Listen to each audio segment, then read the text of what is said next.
নবী সাল্লাল্লাহু আলাইহি ওয়াসাল্লাম নবী হয়েছেন 40 বছর বয়সে।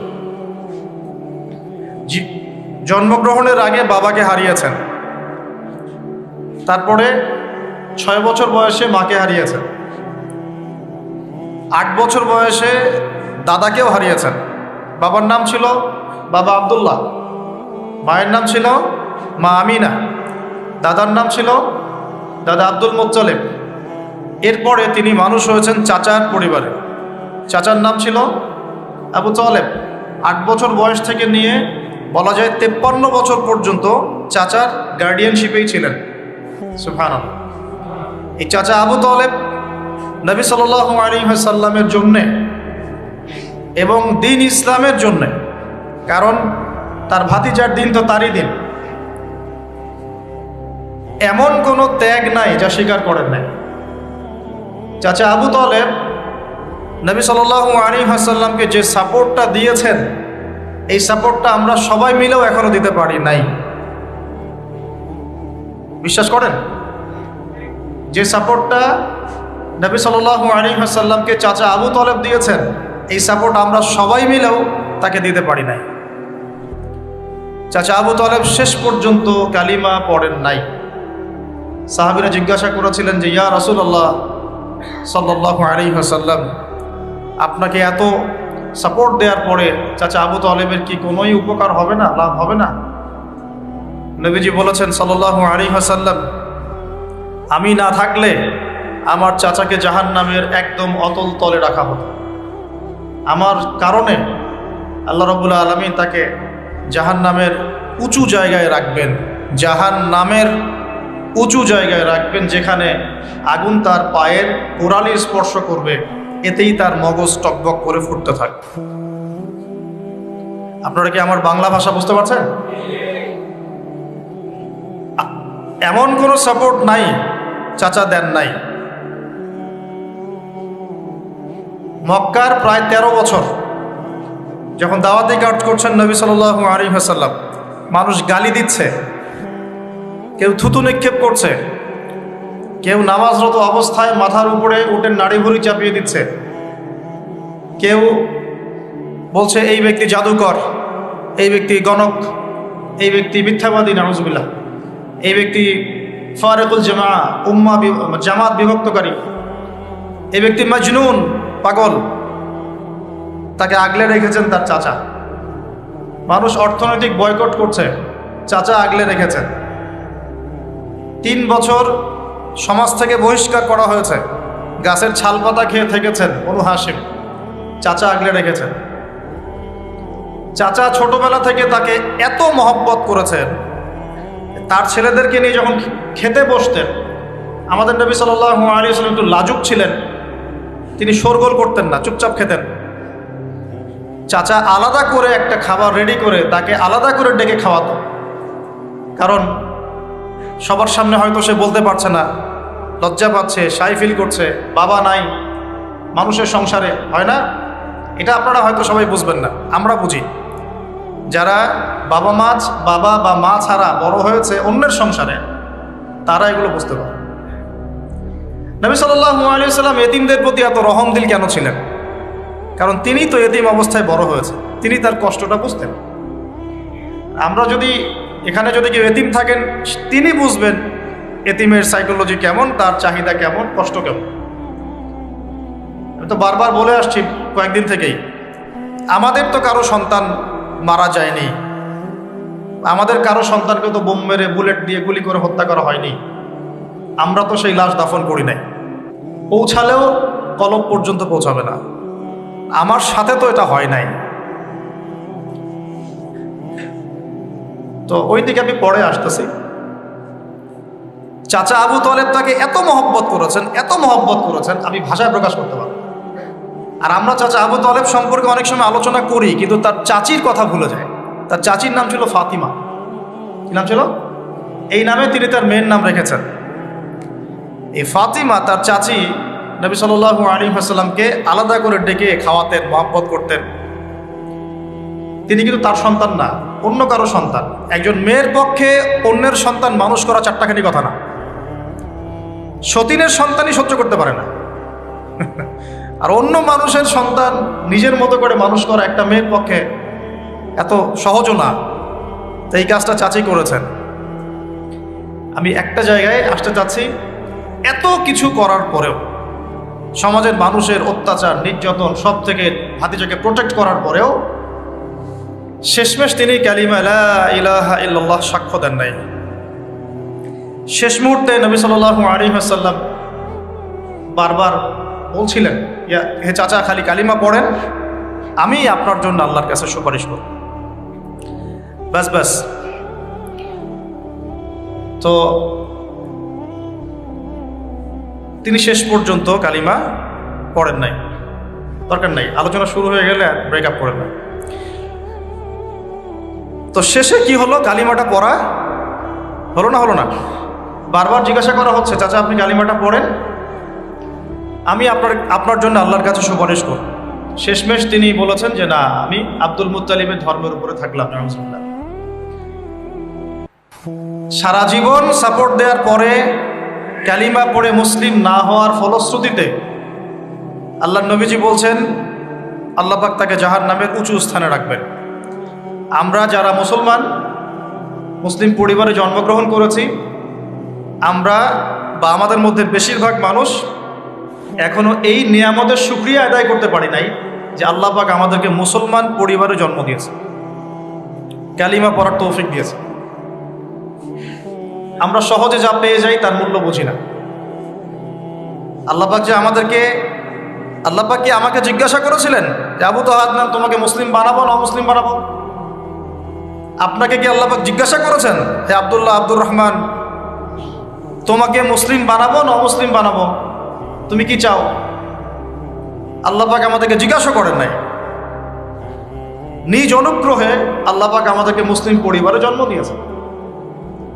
সেই মুসলিম পরিবারের মানুষ এখন কালিমা লা ইলাহা ইল্লাল্লাহের সঠিক মর্মও জানে না, তাওহীদও জানে না, শিরকও চিনে না, ইমানের রোকনগুলোও বোঝে না, ইমানের মূলনীতিও বোঝে না, ইমান ভঙ্গের কারণও বোঝে না, কোনো কোনো ক্ষেত্রে ওযু গোসলের মাসলা মাসাইলও জানে না, নামাজ পড়ার ফরজ ওয়াজিব সুন্নাত মুস্তাহাব বোঝে না, নামাজ পড়েও না।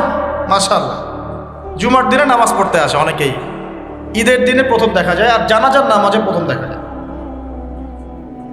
আর দেখা যায় যারা এরকম নামাজ কালাম পড়ে না, তাদের জানাজা আবার 3-4 বার হয়। নামাজগুলো মনে বাকি শোধ করে পড়ে, রোজা রাখে না, জাকাত তো মাশাআল্লাহ প্রায় উঠে গেছে বললেই চলে সমাজ থেকে। বাংলাদেশের ধনিক শ্রেণীরা যদি জাকাত দিত, 10টা পদ্মা সেতু বানানো যায়। বিশ্বাস করতেছেন না? ধনীরা যদি সত্যি সত্যি জাকাত দিত, জাকাতের টাকা পদ্মা সেতুতে দেওয়া যাবে কিনা সেটাও একটা মাসালা। আমি একটা এক্সাম্পল দিলাম আর কি। জাকাতের টাকা তো ওইটা করা যাবে কিনা, এটা তো একটা মাসালা, তাই না? জাকাতের খাত তো 8টা, ইন্নামা সাদাকাতুল লিল ফুকারা ওয়াল মাসাকিন ওয়াল আমিলিনা আলাইহা ওয়াল মুআল্লাফাতি কুলুব ওয়া ফির রিকাব ওয়া ফি সাবিলিল্লাহ, এরকম কয়েকটা খাত আছে। আমি একটা এক্সাম্পল দিলাম, যদি বাংলার মানুষ ধনিক শ্রেণী ঠিকঠাক জাকাত দিত, বিশ্বাস করেন সমাজে আপনি দরিদ্র মানুষ খুঁজে পেতেন। আর জাকাত ভিত্তিক অর্থনীতি চালু আপনি করতে পারবেন না, রাষ্ট্রীয়ভাবে পারবেন না। বলে কেন পারবেন না? কারণ প্রত্যেকটা রাষ্ট্রের উপর জাতিসংঘের নিয়ন্ত্রণ আছে। আমি ভাই খোলামেলা কথা বলার মানুষ, যদি কারো পছন্দ না হয় কিছু করার নাই, আমাকে বলতে হবে। আপনি আমার সাথে একমত হন বা না হন, অ্যাটলিস্ট শুনেন, পরে সত্য মিথ্যা আপনি যাচাই করেন, মানা না মানা আপনার বিষয়। আমি জাস্ট বলতেছি, আমি তো আপনার মস্তক দখল করতে পারবো না, আমরা তো খুবই দুর্বল। কোন রাষ্ট্রের পক্ষে ইসলামিক আহকাম, হুকুম আহকাম, শরিয়া, লস এগুলো বাস্তবায়ন করা সম্ভব না যতক্ষণ সে জাতিসংঘের আন্ডারে আছে। সোজা কথা। তালেবান পারলো কেন? ওর আন্ডারে নাই, ও কারোর সাথে চলে না। সুবহানাল্লাহ। আবার অনলাইনে মাঝে মাঝে দেখি কিছু কিছু শায়েখ আছে, বলছে যে তোমরা ওদেরকে জামাই মনে করো, এই করো, তোমাদের আকীদা ঠিক নাই। তালেবানদেরকে যে পজিটিভভাবে দেখে সেও নাকি মুনাফিক। কি বুঝলেন? যারা বিগত 20 বছর ধরে কুফরদের সাথে সশস্ত্র জিহাদ করলো, তারা হচ্ছে মুনাফিক। কি সুবহানাল্লাহ পড়বেন নাকি? যারা বিগত 1 বছর 2 বছর না 20টা বছর ধরে খেয়ে না খেয়ে নিজেদের সামর্থ্য অনুযায়ী জালেমদের বিরুদ্ধে যার যা ছিল তাই নিয়ে দাঁড়িয়ে গেছে, যুদ্ধ করতে করতে করতে করতে বলা হয় যে প্রত্যেক 5টা বাড়িতে একটা করে শহীদ আছে, 5টা বাড়িতে একটা করে শহীদ আছে, 10টা বাড়িতে কারো পা নাই, কারো হাত নাই। 20 বছর কি কম সময় নাকি? অগণিত বম্বিং হয়েছে পাকিস্তানের মাটি ব্যবহার করে। যখন পারভেজ মোশাররফ ক্ষমতায় ছিল, ওই জায়গাটাকে সে বেস ক্যাম্প করে দিয়েছে যে আমেরিকান বিমান এখান থেকে ফ্লাই করবে, ওখানে বোম ফেলবে। আমাদের মুসলিম ভাই, ঠিক আছে, ওই যে আল্লামা ইকবাল একটা কথা বলেছেন, তুজ জৈসা দোস্ত হো তো দুশ্মন কি ক্যা জরুরত, তোর মতো বন্ধু থাকলে আর শত্রুর কি দরকার। এটা আমরাও ফিল করি এই দাওয়াতের মাঠে কাজ করতে গিয়ে, তুজ জৈসা দোস্ত হো তো দুশ্মন কি ক্যা জরুরত। তো যাই হোক, তো এরকম 20 বছর যারা একটা জালেম সভ্যতার বিরুদ্ধে যুদ্ধ করেছে, ওরা হয়ে গেছে এখন মুনাফিক, আর এরা হয়ে গেল এখন সহি আকীদার মানুষ। তাহলে যে সহি আকীদার এই কথা বলা হচ্ছে, এটা যে কত বড় ভুল আকীদা সেটা বোঝার কি আর বাকি আছে? উম্মার ক্রান্তি লগ্নেই ইমানদার আর মুনাফিক চেনা যায়। যখন উম্মার একটা সংকট চলে, তখন আপনি চিনতে পারবেন কারা ইমানদার কারা মুনাফিক।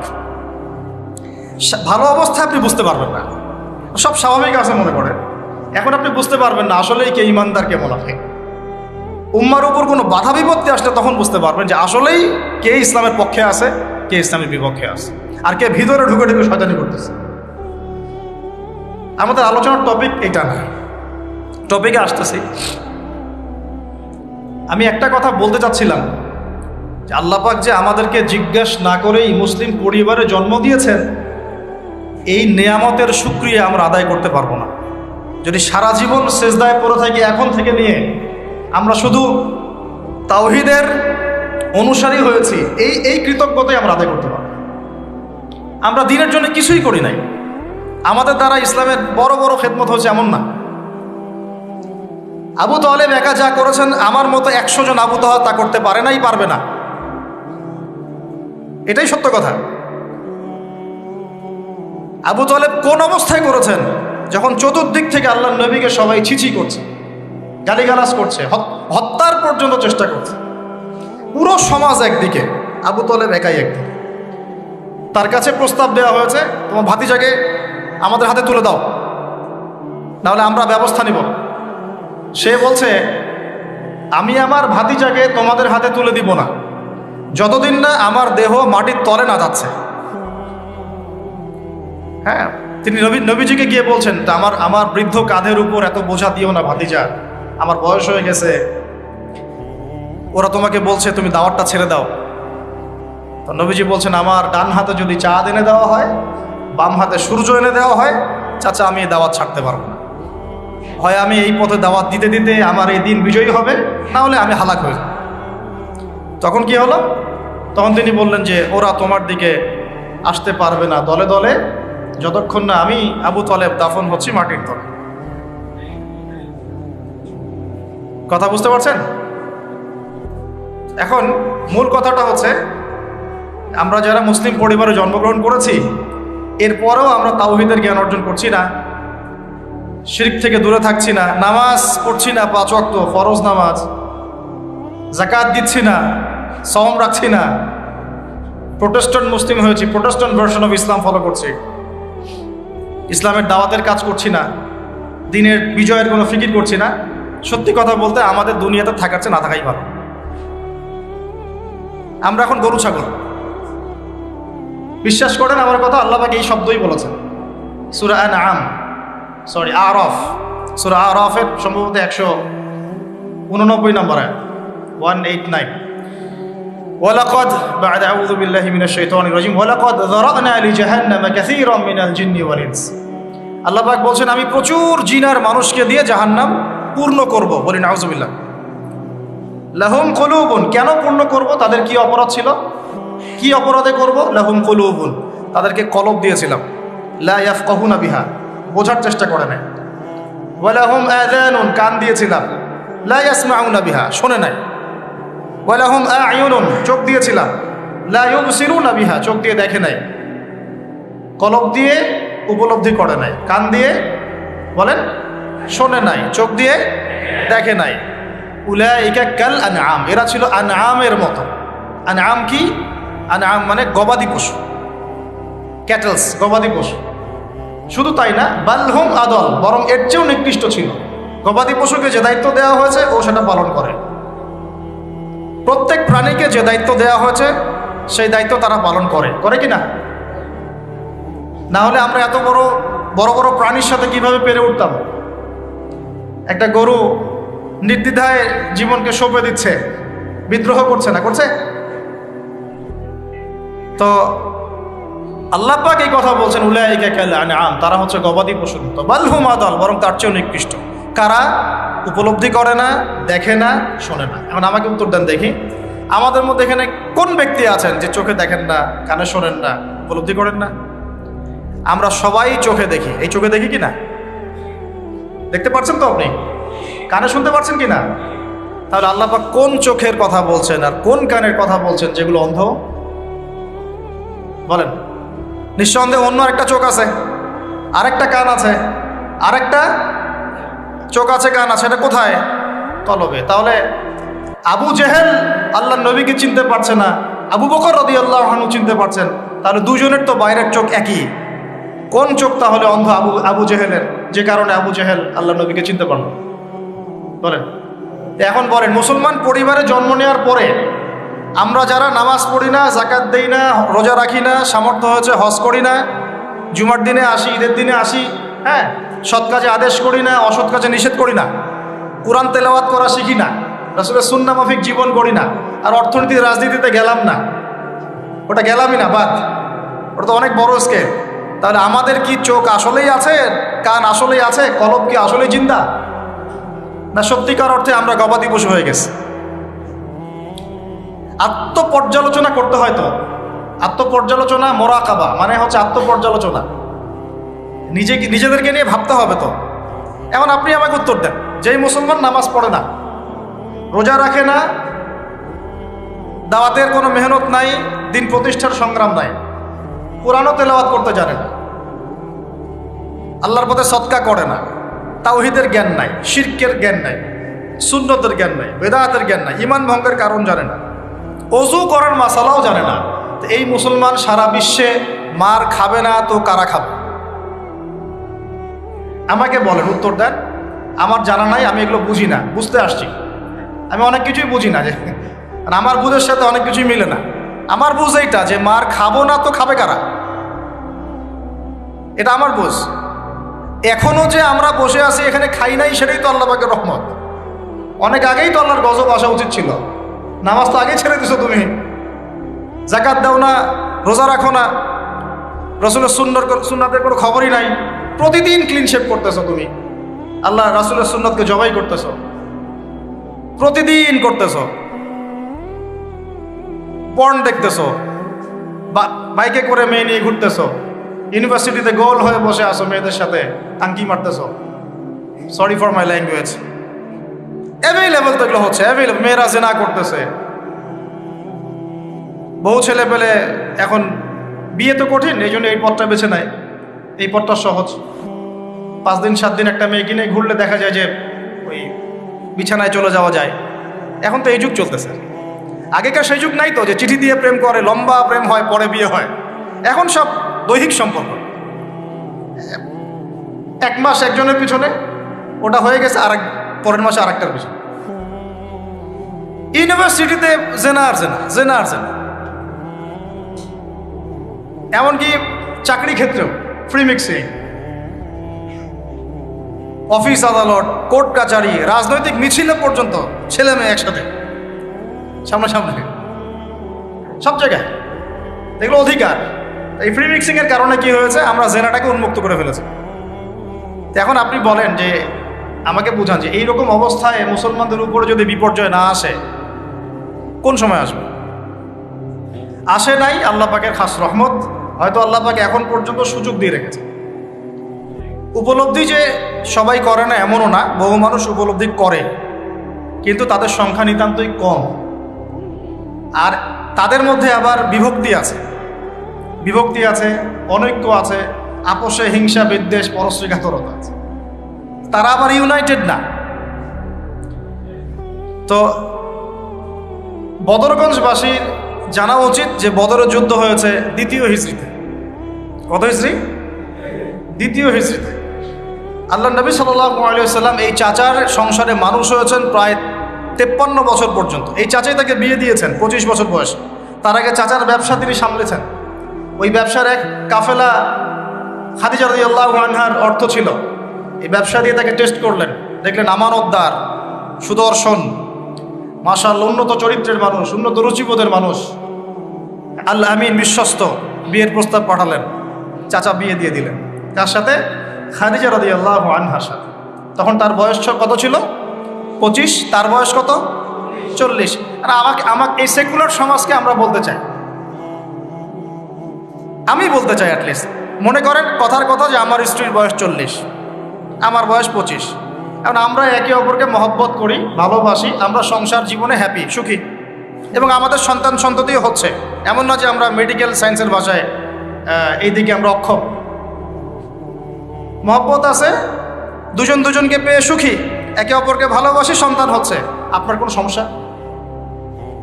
আমি আমার এই ম্যারিড লাইফে আমরা হ্যাপি, আপনার কোনো সমস্যা? আমার স্ত্রীর বয়স 40, আমার বয়স 25। মনে করেন আমার বয়স এখন কত চলছে?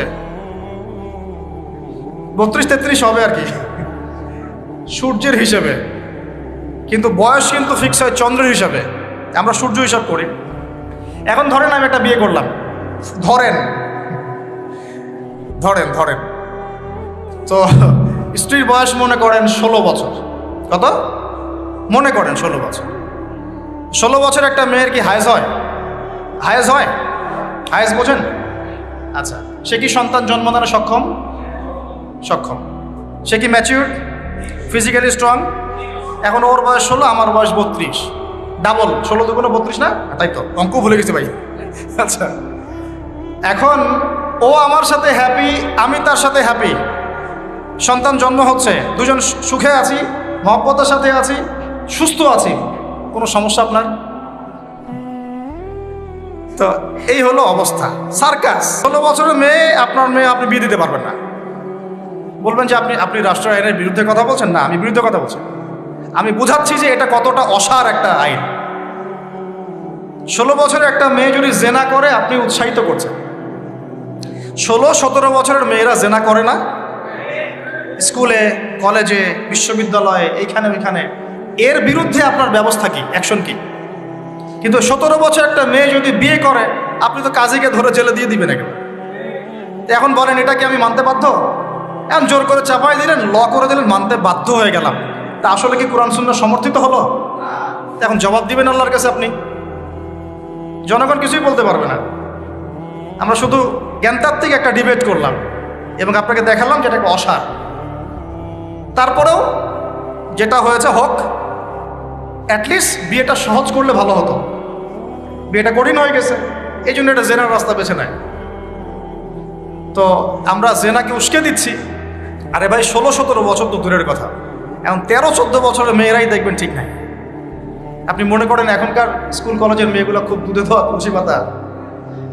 যখন 15 বছর আগে যে যুগটা ছিল, 20 বছর আগে, আর এখন তো আর অনেক আপডেটেড।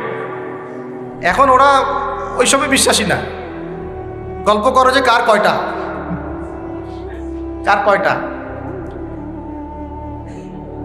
কোনো ভাই হাসেন না, কোনো ক্ষেত্রে মাদ্রাসাও এর থেকে মুক্ত হয় নাই। আমাদের দিকেও তো বলতে হবে, ইনসাফ করতে হবে। তো বহু মাদ্রাসাতেও জেনার ঘটনা ঘটছে এখন, কারণ এটা পর্নোগ্রাফির যুগ। কিসের যুগ? একজন টিচার যদি কোরআনে হাফেজ হয়, আলেম হয়, এবং একই সাথে যদি পর্নে এডিক্টেড হয়, সেই ব্যক্তির দ্বারা ধর্ষণ হতে পারে।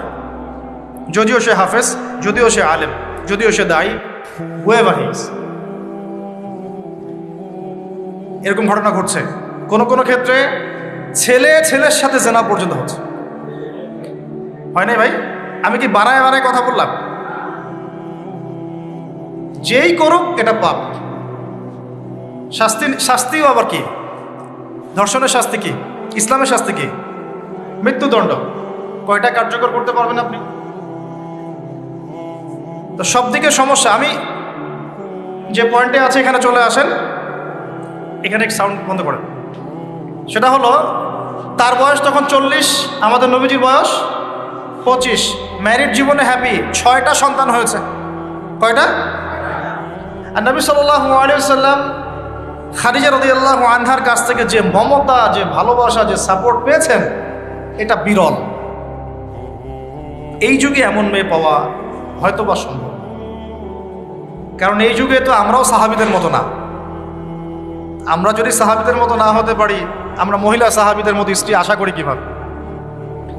তো বিয়ে হলো মাশাআল্লাহ। এখন নবী সাল্লাল্লাহু আলাইহি ওয়াসাল্লামের কাছে সমাজের জাহিলিয়াত ভালো লাগে না।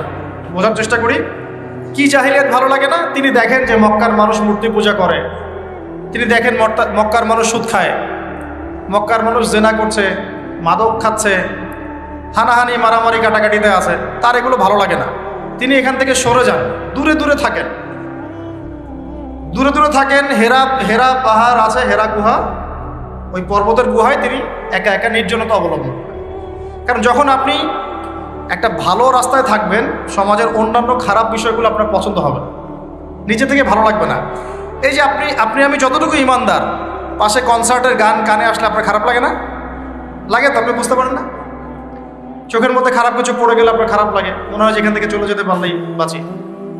আপনি বাসে যাচ্ছেন, দেখলেন যে ড্রাইভার গান ছেড়ে দিল, দিদি তেরা দেবার দিওয়ানা, আর বাসে কেন জানি এইসব গানই বাজে। আমরাই নাকি ভাষার জন্য আবার যুদ্ধ করেছি, লজ্জা আমাদের। আমরাই নাকি ভাষার জন্য রক্ত দিয়েছি, কিন্তু আমাদের সব কেন জানি হিন্দি সংস্কৃতি। হ্যাঁ, তো কত বড় ভণ্ডামি আমাদের মধ্যে আছে দেখেন। ভাষার জন্য আমরা লড়াই করেছি, জীবন দিয়েছি, গর্বের, এটা অবশ্যই আমাদের জন্য গর্বের। কিন্তু আমাদের ঘরে ঘরে এখন হিন্দি কেন? ঘরে ঘরে হিন্দি কেন? তাহলে আমরা কি এটা কি দিবস পালন করার বিষয়, না আদর্শ লালন করার বিষয়? কোর্ট কাচারি অফিস আদালত সব কিছুর ভাষা হচ্ছে ইংরেজি, ওখানে বাংলা চলে না কেন? আমরা কি ইংরেজির জন্য যুদ্ধ করেছি? এই উপমহাদেশ 200 বছর শাসন করেছে ব্রিটিশরা, ওরা চলে গেছে, 200 বছর পিটিয়েছিল খুব আমাদেরকে। তারপর আমাদের বাপদাদারা যুদ্ধ করে ওদেরকে এখান থেকে তাড়িয়ে দিয়েছে। কিন্তু ওরা চলে গেলেও ওদের কোনো সুন্নত নিয়ে যায় নাই, ওদের সব সুন্নত দিয়ে গেছে। কোর্ট কাচারির সুন্নত দিয়ে গেছে, অর্থনৈতিক ব্যাংকিং সুন্নত দিয়ে গেছে, রাজনৈতিক সুন্নত দিয়ে গেছে, এমনকি পোশাক আশাকের সুন্নতও দিয়ে গেছে, এমনকি বাথরুমের টয়লেট ওইটাও দিয়ে গেছে। সবখানে এখন হাই কমোড, ব্রিটিশ ইংলিশ। তো ওরা কি আসলেই চলে গেছে আর আমরা কি আসলেই স্বাধীন?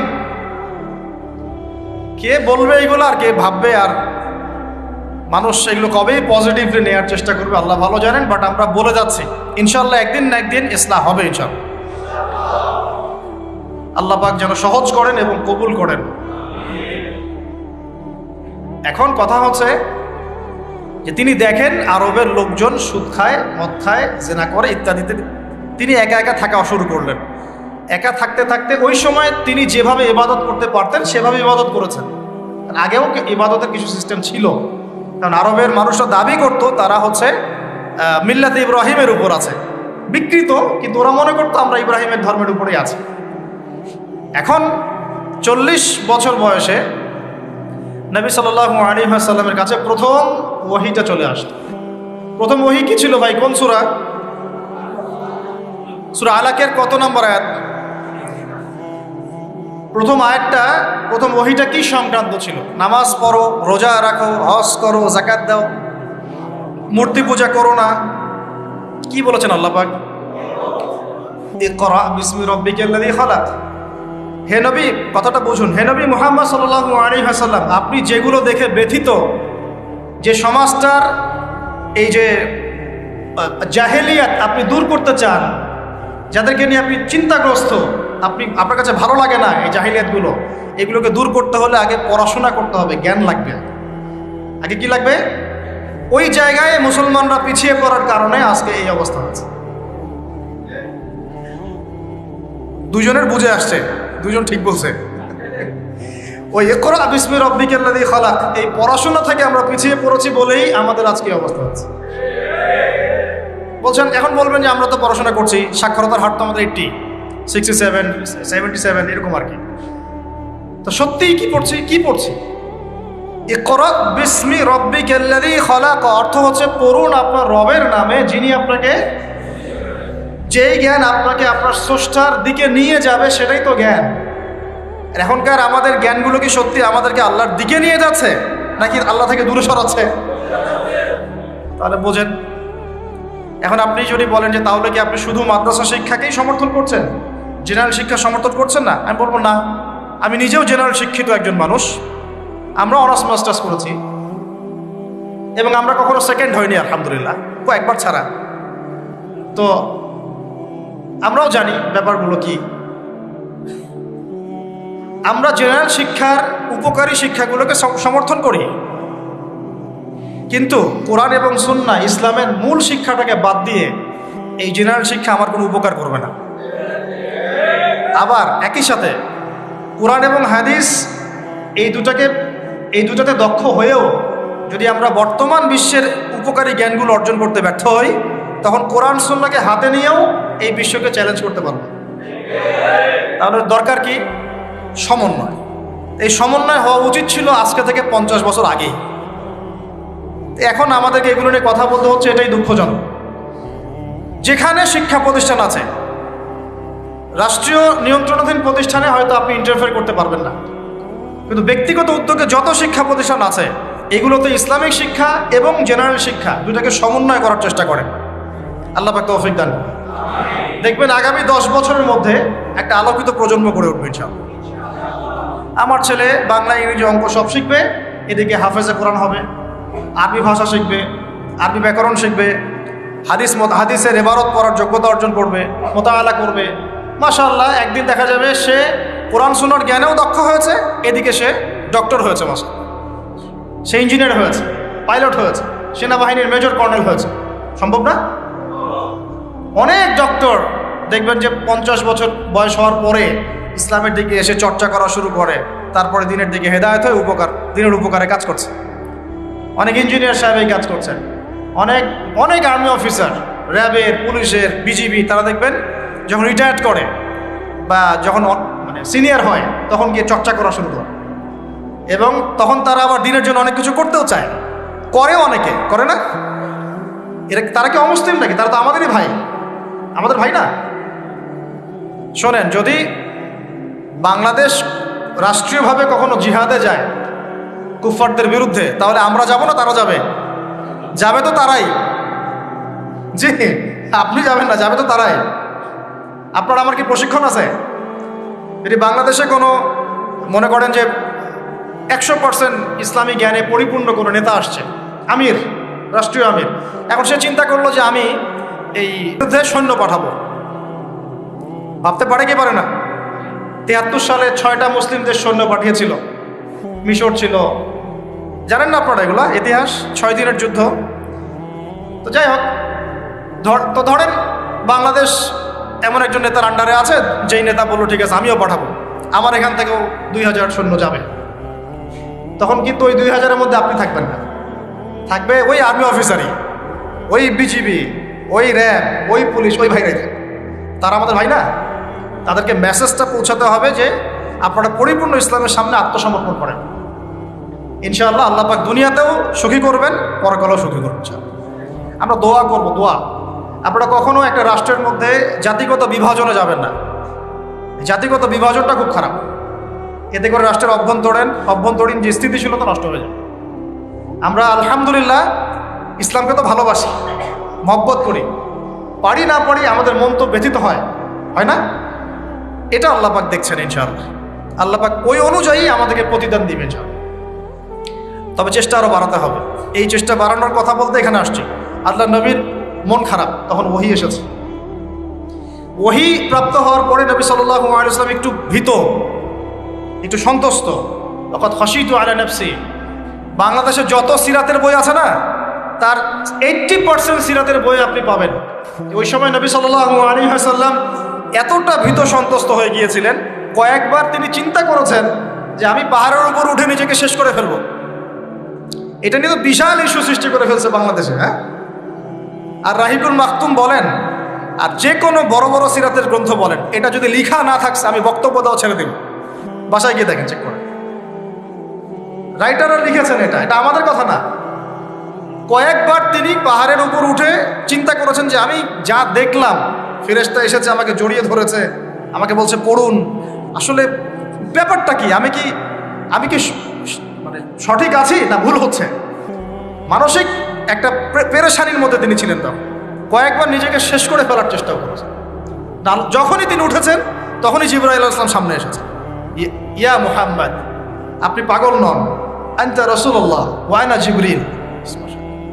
হে মুহাম্মদ, আপনি পাগল নন, আপনি হচ্ছেন আল্লাহর মনোনীত রাসূল আর আমি জিবরাইল, আপনি বিচলিত হবেন না।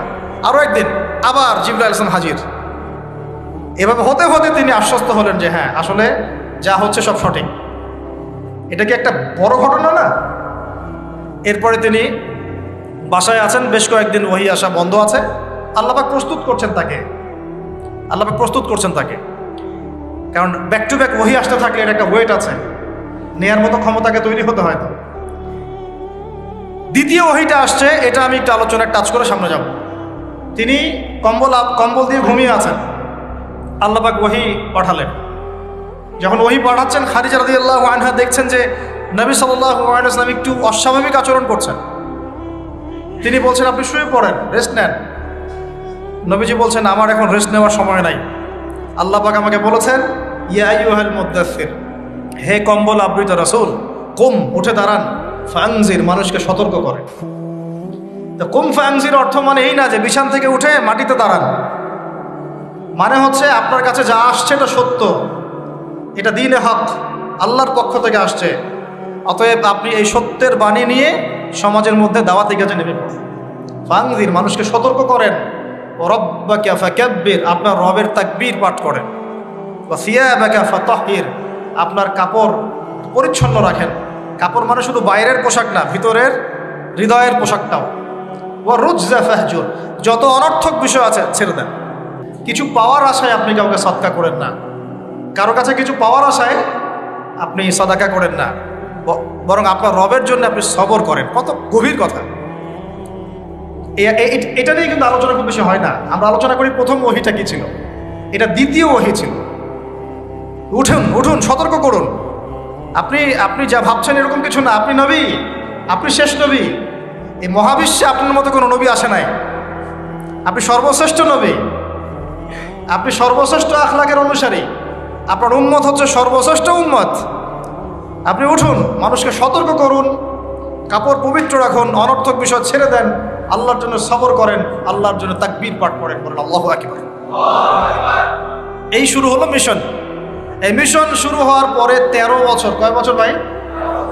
13 বছর মক্কায় তিনি প্রথম 3 বছর গোপন দাওয়াত দিয়েছেন, তারপরে প্রকাশ্য দাওয়াত দেওয়া শুরু করেছেন। এই প্রকাশ্য দাওয়াত যখনই দেওয়া শুরু করেছেন, ব্যাস সমাজে কনফ্লিক্ট লেগে গেল, হক আর বাতিলের লড়াই।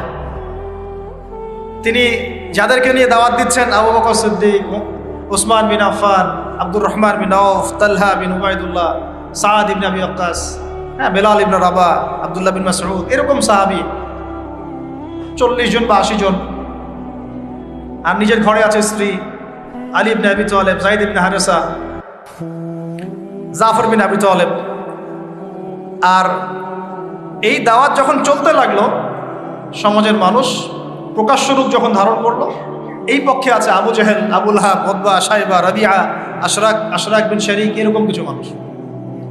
ঠিক আছে, এমন কনফ্লিক্ট যে এটা কিছুতেই মিউচুয়াল হচ্ছে না, কিছুতেই হচ্ছে না। সিরাত পড়তে হবে আপনাদেরকে, একটা লেকচারে সব কিছু তো বলা যাবেই না, সময় আমাদেরকে অ্যালাউ করবে না, পাশাপাশি আমারও এনার্জি কুলাবে না। ঠিক আছে, এমন কোনো কষ্ট নাই যা তাকে দেয়া হয় না, সাহাবীদেরকে দেয়া হয় না। অর্থনৈতিক বয়কট, উত্তরাধিকার থেকে বঞ্চিত করা, বাড়ির থেকে পিটিয়ে বের করে দেয়া, হ্যাঁ, উল্টা ঝুলায় লটকায় রাখা, আমাদের রিমান্ডগুলোর মতো, শারীরিক নির্যাতন, মানসিক কষ্ট তো আছেই। এটা তো মানসিক কষ্ট তো আছেই, বলার তো আর অপেক্ষা রাখে না। তারপরে কেউ বেচাকেনা করবে না, চলাফেরা করবে না, সামাজিক বয়কট। রাস্তা দিয়ে গেলে মানুষ টিটকারি মারে, যে পাগল যাচ্ছে, এই যে জাদুকর যাচ্ছে। ব্যাপারটা বোঝার চেষ্টা করেন। মানে এমন কোনো নির্যাতন নাই যা করা হয় নাই। আমি ক্ষুদ্রকাটে দেখেছি প্রায় 14 বা 15 বার আল্লাহ নবী সাল্লাল্লাহু আলাইহি ওয়াসাল্লামকে হত্যা করার চেষ্টা করা হয়েছে। প্রায় 14-15 বার তাকে হত্যা করার চেষ্টা করা হয়েছে। আর তাকে সারা জীবনে প্রায় এরকম 15-16টা গালি খেতে হয়েছে। সারা জীবনে কাকে খেতে হয়েছে? যে মানুষের আগেও কোনো গুনাহ নাই, পরেও কোনো গুনাহ নাই, যিনি সব কষ্ট করছেন শুধু উম্মতের জন্যে। কারণ তিনি তো মাকামে মাহমুদে যাবেন, জান্নাতুল ফিরদাউসুল আলায় যাবেন। তার কি নিজের জন্য এই কাজগুলো করা? 13টা বছর যখন মক্কায় এভাবে নির্যাতিত হতে হলো, এই যে বলা হচ্ছে সাহাবীদেরকে গলায় দড়ি দিয়ে রাস্তায় হেঁচড়ে নিয়ে আসা হয়েছে, উত্তপ্ত বালুর মধ্যে শুইয়ে উপরে পাথর চাপা দেওয়া হয়েছে, আগুনের কয়লা জ্বালিয়ে দেওয়া হয়েছে, উপরে শুইয়ে দেওয়া হয়েছে, গায়ের চামড়া এবং গোশত চর্বি এগুলো গলে গলে কয়লা নিভে গেছে। আমরা কি একটু ইমাজিন করতে পারি কিনা? বাচ্চাকে নিয়ে দৌড়াচ্ছে, বোনদের অবস্থা, ভাইদের অবস্থা, কিছুটা আঁচ করতে পারেন কি? আসলে কি হয়েছিল 1400 বছর আগে? এগুলোই হয়েছে। এগুলো ইসলামের চিরায়ত সুন্নত। হকপন্থীদের উপর এগুলো আসবেই। যদি না আসে, ওয়াল্লাহি আপনি হকপন্থী না, ওয়াল্লাহি আপনি হকপন্থী না। আপনি প্রোটেস্ট্যান্ট ভার্সন অফ ইসলামে আছেন অথবা মডারেট ইসলামে আছেন, এটাও ঠিক ওটাও ঠিক, আমি মাঝামাঝি থাকবো। আমি এটা ফখর করে বলছি না। পশ্চিমের কয়েকটা কান্ট্রি থেকে আমাকে অফার করা হয়েছিল মালয়েশিয়া সফরের পরে, যে আমাদের এখানে আসেন, দাওয়াতি কাজ করেন, মানে দাওয়াতি কাজ করেন মানে কনফারেন্স, এইভাবে কনফারেন্স করেন। মালয়েশিয়া যেমন হয়েছে আমরা আয়োজন করতে যাচ্ছি, 7 দিনের জন্য আসেন, 3 দিনের জন্য আসেন, ঠিক আছে? তা আমি বললাম যে আমার লেকচার কি শুনছেন কোনোদিন আপনারা? তো বলে না, বিভিন্ন ক্লিপ দেখেছি, পুরো লেকচার তো শোনা হয় নাই। তো বললাম যে আগে ইউটিউব চ্যানেল থেকে সব লেকচারগুলো শুনেন, তারপর যদি মনে হয় যে ওখানে গেলে আমি সেফ, তাহলে নিয়ে যান। যদি মনে হয় যে এইসব লেকচার দেওয়ার পরে ওই সভ্যতায় গিয়ে কেউ সেফ থাকতে পারে, আমাকে আবার গুয়ান্তানামায় পাঠিয়ে দিবে না, আবু গারিব কারাগারে পাঠিয়ে দিবে না, তাহলে নিয়ে যান। তো এখন পর্যন্ত আর রেসপন্স করেন না। তো মডারেট ইসলামের সুযোগ নাই ইসলামে। ইসলাম ইসলামী। ওই পশ্চিমা আদলে আমরা মডারেট হয়ে যাব, ওদের আদর্শও চলবে, আমাদেরটাও চলবে, তালগোল পাকায় একটা ভিশন 2030 বানাবো, এইসব ইসলাম চলবে না। বুঝতে পারছেন না কথা? ইসলাম চির প্রাচীন, চির নতুন, চির আধুনিক, এর কোনো ব্যতিক্রম ব্যত্যয় নাই। ওর মূলনীতির কোনো পরিবর্তন হবে না। ওর মূলনীতির জায়গায় থাকবে, কিন্তু হয়তো প্রযুক্তিগত উন্নয়ন হতে পারে, শাখা প্রশাখাগত কিছু ফুরুই পার্থক্য আসতে পারে, কিন্তু আসলি কোনো পার্থক্য আসবে না। তো যে কথাটা বলেছি এটা চিরায়ত সুন্নত, যে নির্যাতনটা মক্কায় হয়েছে। যদি না হয় বুঝে নেবেন যে আপনার বা আমার ইসলামিক চলাফেরার মধ্যে কোনো একটা ল্যাকিংস আছে, বা আমরা Protestant version of Islam follow করছি।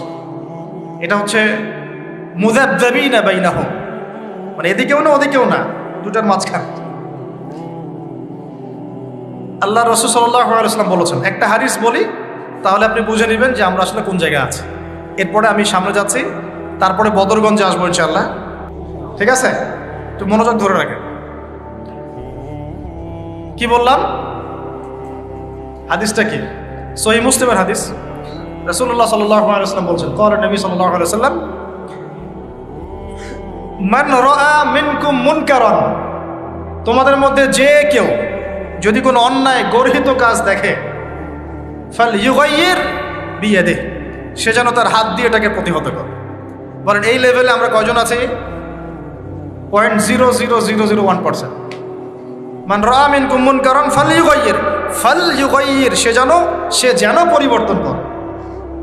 এমন না যে সামর্থ্য হলে পরিবর্তন কইর, মানে যাদের হাত দিয়ে প্রতিহত করার ক্ষমতা আছে তারা যেন অবশ্যই হাত দিয়ে প্রতিহত করে।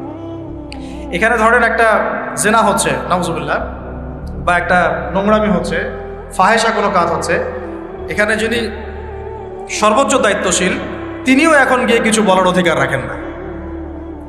বলতে গেলে তিনি 10 বার চিন্তা করেন যে বললে কি হইতে পারে, তাই না? বিষয়টা বাজারের মধ্যে ধরেন সুদের একটা জুয়া হচ্ছে, জুয়া, কেউ কিছু বলতে পারে না। মসজিদ এখানে ধরেন, পাশের বাসায় বিয়ের অনুষ্ঠান হচ্ছে, আর বিয়ে মানেই তো জেনা দিয়ে শুরু হলো, ধুমধারাক্কা গান বাজতেছে। আর ঢাকা শহরে বিশ্বাস করেন না, এই অত্যাচারে থাকা যায় না। মানে একটা ফ্ল্যাট ধরেন 14 তলা বা 10 তলা, তো এই 10 তলার মধ্যে 5 তলার সদস্যের বিয়ে, ও ছাদটা হায়ার করে নিয়ে এমন জোরে ধুমধারাক্কা মিউজিক শুরু করবে যে পুরো এলাকার প্রত্যেকটা ঘরে ঘরে যেন সাউন্ড আছে। মানে ওর উপর যেন ওয়াজিব করা হয়েছে সবার কানে গান বাজনা পৌঁছায়। কিন্তু কিছু করার নাই, আপনি বলতে যান উল্টা আপনার উপর চড়াও হবে। হুজুর আসছে, বেশি বেশি কোন, আমরা আর মুসলমান না, আমরা আর ইসলাম ফলো করি না বলতে আসছে। আপনি বাসায় যান, নিজের ঘর ঠিক করেন, এ বলবেন। তো হাদিসের এই শব্দের বাক্যের আওতায় আমরা আছি কিনা একটু ভাবেন। ওয়ামান লাম ইয়াস্তাতি, যদি এভাবে কেউ প্রতিহত করতে না পারে, দ্বিতীয় সেন্টেন্স হাদিসের, ফালইয়ুগাইয়ির বিলিসানিহি, সে যেন তার জবান দিয়ে প্রতিহত করে। আজকে জবান দিয়েও কি মানুষ প্রতিহত করছে? বরং চোখের সামনে জুলুম দেখছে, এরপরেও কিছু মানুষ মাজলুম ভাইদের বিপক্ষে অবস্থান নিয়ে ফতোয়াবাজি শুরু করেছে বাংলাদেশে। আমি বলেছি আপনারা মুনাফিক তখনই চিনতে পারবেন যখন উম্মাহ একটা সংকটময় অবস্থায় থাকবে, তার আগে চিনতে পারবেন। এরাই কয়দিন আগে আমাদেরকে খারেজি বলতো, যারা এখানে মাজলুমদের বিপক্ষে ফতোয়া দিচ্ছে, ঘুরিয়ে ফিরিয়ে বলার চেষ্টা করছে। আমি আল্লাহর কসম করে বলছি, তো এদের ইমানি লেভেল তো তলানিতে আছেই, ইতিহাসের সামান্যতম জ্ঞান এদের মধ্যে নাই। আপনারা অনেক বইপত্র বাজারে পাবেন, বাসায় গিয়ে পড়াশোনা করে দেখেন, বা ইনশাল্লাহ আমরাও কিছু নিয়ে আসার চেষ্টা করব। আপনাদেরকে দেখাবো যে এই ধরনের সংগঠনগুলো যখন তৈরিও হয় নাই, কিয়ামতের মাঠে দেখে নিয়েন জাহান্নাম উদ্বোধন হবে এক শ্রেণীর আলেম দিয়ে। জাহান্নাম কিন্তু উদ্বোধন হবে, এই হাদিসটা জানেন না আপনারা ওলামায়ে কেরাম? আপনারা তো আমার চেয়ে অনেক ভালো জানেন। প্রথমে একজন শহীদ, কি করছো? জীবন দিয়ে দিছি, শহীদ হয়ে গেছে। ভুল, ক্যাযিব, মিথ্যা কথা বলছো। এই জন্য শহীদ হয়েছিলে যাতে মানুষ তোমাকে বড় বীর বলে, আমার জন্য তুমি জীবন দাও নাই, যাও জাহান্নামে।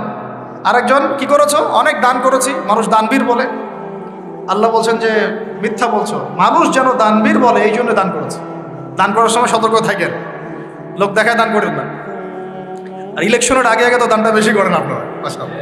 তা আমরা এই সুযোগটা নিব, অবশ্য আমরা বেশি বেশি দান নিব এখন তাদের কাছ থেকে, ঠিক আছে? তাদেরকে ইনভাইট করবো আর দান বেশি করে নিব। ভুলেও না, এই কাজ ভুলেও করবেন না। রিক্সাওয়ালা ভাইয়ের কাছ থেকে সদকা নিবে 10 টাকা, মুচি ভাই, তরকারিওয়ালা, ভ্যান চালক, এদের কাছ থেকে হালাল টাকা থেকে টাকা নেবে। ওই ব্যারাট মসজিদ থেকে দিন প্রচার হবে, আর হারাম টাকার এসি মসজিদ থেকে দিনের কোনো প্রচার হবে না। বাংলাদেশে এসি মসজিদের অভাব নাকি? আমার কথা রাগ করতেছেন নাকি?